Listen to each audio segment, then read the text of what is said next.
ಧನಾತ್ಮಕ ಶಕ್ತಿಯ ಹರಿವು ಶಿವಪಂಚಾಕ್ಷರಿ ಪಠಣ. ಓಂ ನಮಃ ಶಿವಾಯ. ಪಂಚಾಕ್ಷರಿ ಪಠಣದಿಂದ ಆರೋಗ್ಯ ಸಮಸ್ಯೆಗಳು ದೂರ. ಹಿಂದೂ ಧರ್ಮದಲ್ಲಿ ಶಿವನು ಅತ್ಯಂತ ಸರಳ ಹಾಗೂ ಶಕ್ತಿದಾಯಕ. ಶಿವನ ಸ್ಮರಣೆ ಹಾಗೂ ಪೂಜೆಯ ವ್ಯಕ್ತಿಯ ಜೀವನದಲ್ಲಿ ಸಾಕಷ್ಟು ಪುಣ್ಯ ಹಾಗೂ ಸಮೃದ್ಧಿಯನ್ನು ತಂದುಕೊಡುವುದು. ಶಿವನು ಅತ್ಯಂತ ಕಠಿಣ, ಶಕ್ತಿವಂತ, ಸರಳ ಹಾಗೂ ಅನಂತನಾದ ದೇವ ಎಂದು ಪರಿಗಣಿಸಲಾಗುವುದು. ಸೃಷ್ಟಿಯ ಲಯವನ್ನು ನಿರ್ಧರಿಸುವ ಈ ದೇವನಿಗೆ ಅನೇಕ ಮಹಾನ್ ಮಂತ್ರಗಳು ಅರ್ಪಿತವಾಗಿದೆ. ಅಂತಹ ಮಂತ್ರಗಳಲ್ಲಿ ಕೆಲವು ಅತ್ಯಂತ ಸರಳ ಹಾಗೂ ಸುಲಭ ಪದಗಳಿಂದ ಕೂಡಿವೆ. ಓಂ ನಮಃ ಶಿವಾಯ ಎನ್ನುವ ಮಂತ್ರವು ಶಿವನಿಗೆ ಶ್ರೇಷ್ಠವಾದ ಮಂತ್ರ. ಈ ಮಂತ್ರವು ಶ್ರೀ ರುದ್ರಂ ಚಮಕಂ ಎನ್ನುವ ಧಾರ್ಮಿಕ ಗ್ರಂಥದಲ್ಲಿ ಉಲ್ಲೇಖಿಸಲಾಗಿದೆ. ಆರಂಭ ಎನ್ನುವ ಅರ್ಥವನ್ನು ನೀಡುವ ಈ ಮಂತ್ರವು ಯಜುರ್ವೇದದ ಮೂಲ ಎಂದು ಸಹ ಹೇಳಲಾಗುತ್ತದೆ.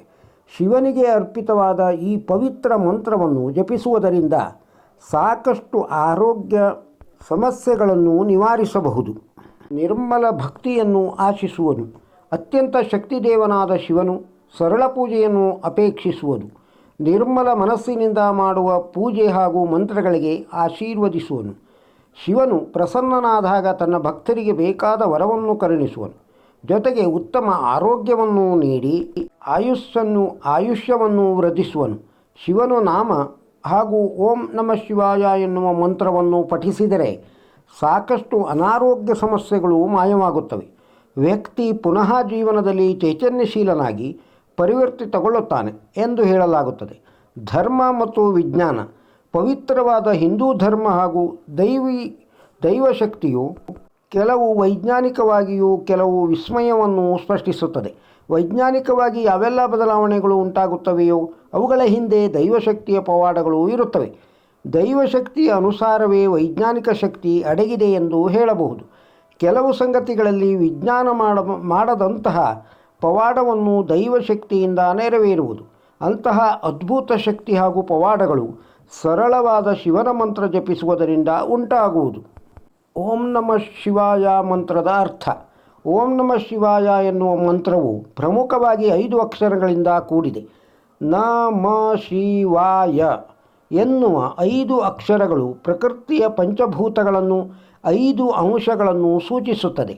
ಈ 5 ಅಕ್ಷರಗಳು ಭೂಮಿ, ನೀರು, ಬೆಂಕಿ, ಗಾಳಿ ಮತ್ತು ಆಕಾಶವನ್ನು ಸೂಚಿಸುತ್ತದೆ. ಈ 5 ಸಂಗತಿಗಳನ್ನು ಹಿಂದೂ ಧರ್ಮದಲ್ಲಿ ಪಂಚಭೂತಗಳು ಎಂದು ಕರೆಯಲಾಗುವುದು. ಈ ಪಂಚಭೂತಗಳು ಸೃಷ್ಟಿ ಜೀವ ಸಂಕುಲಗಳ ಉಳಿವಿಗೆ ಅಗತ್ಯವಾದವು. ಈ ಅಂಶಗಳನ್ನು ಹಾಗೂ ಶಿವನ ಶಕ್ತಿಯನ್ನು ಹೊಂದಿರುವ ಮಂತ್ರವನ್ನು ಹೇಳುವುದರಿಂದ ಜೀವನಕ್ಕೆ ಅಗತ್ಯವಾದ ಅನೇಕ ಪ್ರಯೋಜನಗಳನ್ನು ಪಡೆದುಕೊಳ್ಳಬಹುದು. ಧಾರ್ಮಿಕ ಜೀವನದ ಕಡೆಗೆ ಮನಸ್ಸು ತಿರುಗುವುದು. ಶುದ್ಧ ಮನಸ್ಸಿನಿಂದ ಶಿವನ ನಾಮವನ್ನು ಹಾಗೂ ಓಂ ನಮಃ ಶಿವಾಯ ಮಂತ್ರವನ್ನು ಜಪಿಸಿದರೆ ವ್ಯಕ್ತಿಯ ಆತ್ಮ ಶುದ್ಧಿಯಾಗುವುದು. ಇದರೊಟ್ಟಿಗೆ ವ್ಯಕ್ತಿ ಧಾರ್ಮಿಕ ಚಿಂತನೆಗಳ ಕಡೆಗೆ ಬಾಗುವನು. ಉತ್ತಮ ನಡತೆ ಹಾಗೂ ಸದ್ಗುಣಗಳಿಂದ ತನ್ನ ಜೀವನದಲ್ಲಿ ಸದ್ಗತಿಯನ್ನು ಪಡೆದುಕೊಳ್ಳುವನು. ದೈವಶಕ್ತಿಯ ಆರಾಧನೆ ಹಾಗೂ ಇರುವಿಕೆಯ ಬಗ್ಗೆ ನಂಬಿಕೆಯು ಹುಟ್ಟುವುದು.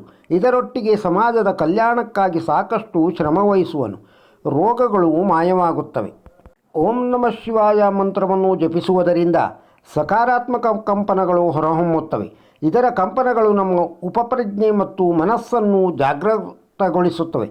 ಆಂತರಿಕವಾಗಿ ಇರುವ ನಮ್ಮ ಮಾನಸಿಕ ಸಮಸ್ಯೆ ಹಾಗೂ ದೈಹಿಕ ಅನಾರೋಗ್ಯಗಳನ್ನು ಗುಣಪಡಿಸುವಲ್ಲಿ ಸಾಕಷ್ಟು ಪ್ರಯತ್ನ ಮಾಡುವುದು.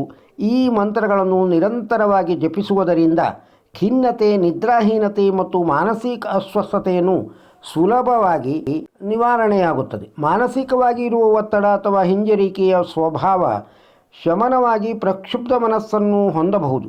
ಜೊತೆಗೆ ಮನಸ್ಸು ಶಾಂತವಾಗಿ ನಿರಾಳವಾದ ಸ್ಥಿತಿಯನ್ನು ಅನುಭವಿಸುವುದು. ದೈಹಿಕ ಆರೋಗ್ಯದಲ್ಲಿ ಸುಧಾರಣೆ. ಓಂ ನಮಃ ಶಿವಾಯ ಮಂತ್ರವು ಬ್ರಹ್ಮಾಂಡವನ್ನು ಪೋಷಿಸುವ ಶಕ್ತಿಯ ಮೂಲವಾಗಿದೆ. ಇದನ್ನು ಮನುಜ ಜಪಿಸಿದರೆ ಹೊಕ್ಕಳುಗಳಲ್ಲಿ ಧನಾತ್ಮಕ ಶಕ್ತಿ ಬೆಳಗುವುದು. ಇದು ಸಕಾರಾತ್ಮಕ ಸಂವೇದನೆಯೊಂದಿಗೆ ದೇಹವನ್ನು ಜಾಗೃತಗೊಳಿಸುತ್ತದೆ. ಗಣನೀಯವಾಗಿ ಶಿವನ ಮಂತ್ರ ಜಪಿಸಿದರೆ ರಕ್ತದೊತ್ತಡ, ಮಿದುಳು ಸಮಸ್ಯೆ, ವಾತ, ಮೈಕೈ ನೋವು, ಪದೇ ಪದೇ ಕಾಡುವ ಶೀತ, ಜ್ವರ, ಹೃದಯ ಸಮಸ್ಯೆ, ಕೋಪದ ನಿಯಂತ್ರಣ, ಹೊಟ್ಟೆ ಸಮಸ್ಯೆ ಹೀಗೆ ಹಲವಾರು ದೈಹಿಕ ಅನಾರೋಗ್ಯಗಳನ್ನು ತಡೆಯುವುದು. ವ್ಯಕ್ತಿಯು ಉತ್ತಮ ಆರೋಗ್ಯದಿಂದ ಜೀವನ ನಡೆಸಲು ಸಹಾಯಕವಾಗುವುದು. ಜಪಿಸುವಾಗ ಕೈಗೊಳ್ಳಬೇಕಾದ ಕ್ರಮಗಳು. ಶಿವನ ಜಪವನ್ನು ಜಪಿಸಲು ಕೆಲವು ಕ್ರಮವನ್ನು ಅನುಸರಿಸಬೇಕು. ಆಗ ಅದರಿಂದ ಉಂಟಾಗುವ ಪ್ರಯೋಜನಗಳು ಕ್ರಮಬದ್ಧವಾಗಿ ನೆರವೇರುತ್ತವೆ. ಪ್ರತಿದಿನ ಮುಂಜಾನೆ ಸ್ನಾನ ಮಾಡಿ ಪೂರ್ವ ದಿಕ್ಕಿಗೆ ಅಥವಾ ಉತ್ತರ ದಿಕ್ಕಿಗೆ ಮುಖ ಮಾಡಿ ಕುಳಿತುಕೊಳ್ಳಿ. ಕಣ್ಣುಗಳನ್ನು ಮುಚ್ಚಿ ಶುದ್ಧ ಮನಸ್ಥಿತಿಯನ್ನು ಹೊಂದಿರಿ. ಕೈಯಲ್ಲಿ ಜಪಮಾಲೆಯನ್ನು ಹಿಡಿದು ಶಾಂತವಾಗಿ 108 ಬಾರಿ ಅಥವಾ 1008 ಬಾರಿ ಶಿವನ ಮಂತ್ರವನ್ನು ಜಪಿಸಿ. ಜಪ ಮಾಡಲು ರುದ್ರಾಕ್ಷಿ ಮಾಲೆ ಬಳಸುವುದು ಸೂಕ್ತ. ನಂತರ ಅದೇ ಸ್ಥಳದಲ್ಲಿ ಸ್ವಲ್ಪ ಸಮಯಗಳ ಕಾಲ ಪ್ರಶಾಂತವಾದ ಮನಸ್ಸಿನಿಂದ ಕುಳಿತು ಧ್ಯಾನ ಮಾಡಿ. ಧನಾತ್ಮಕ ಶಕ್ತಿಯ ಹರಿವು. ಶಿವನ ಜಪವನ್ನು ಹೀಗೆ ಮಾಡುವುದರಿಂದ ಸಕಾರಾತ್ಮಕ ಶಕ್ತಿಯು ನಿಮ್ಮನ್ನು ಆಕರ್ಷಿಸುವುದು. ನಿಮ್ಮಲ್ಲಿರುವ ಮಾನಸಿಕ ಹಾಗೂ ದೈಹಿಕಾರೋಗ್ಯ ಸಮಸ್ಯೆಗಳನ್ನು ನಿವಾರಿಸುವುದು. ಜೊತೆಗೆ ಸುತ್ತಲೂ ಸದಾಕಾಲ ಧನಾತ್ಮಕ ಶಕ್ತಿಯ ಹರಿವು ನಿಮ್ಮನ್ನು ರಕ್ಷಿಸುತ್ತಲಿರುತ್ತದೆ. ಶಿವಪಂಚಾಕ್ಷರಿ ಪಠಣದಿಂದ ಆಗುವ ಲಾಭಗಳು. ಈ ವಿಡಿಯೋವನ್ನು ಕೇಳಿದ್ದೀರಿ. ನಿಮಗೆ ಈ ವಿಡಿಯೋ ಇಷ್ಟವಾಗಿದ್ದರೆ ಒಂದು ಲೈಕ್ ಕೊಡಿ. ಇದನ್ನು ಇತರರಿಗೂ ಶೇರ್ ಮಾಡಿ. ನಮ್ಮ ಚಾನೆಲ್ಗೆ ಇನ್ನೂ ಸಬ್ಸ್ಕ್ರೈಬ್ ಆಗದೇ ಇದ್ದರೆ ಸಬ್ಸ್ಕ್ರೈಬ್ ಆಗಿ ಹಳೆ ವಿಡಿಯೋಗಳನ್ನು ನೋಡಿ ಆನಂದಿಸಿ. ನಮಸ್ಕಾರ.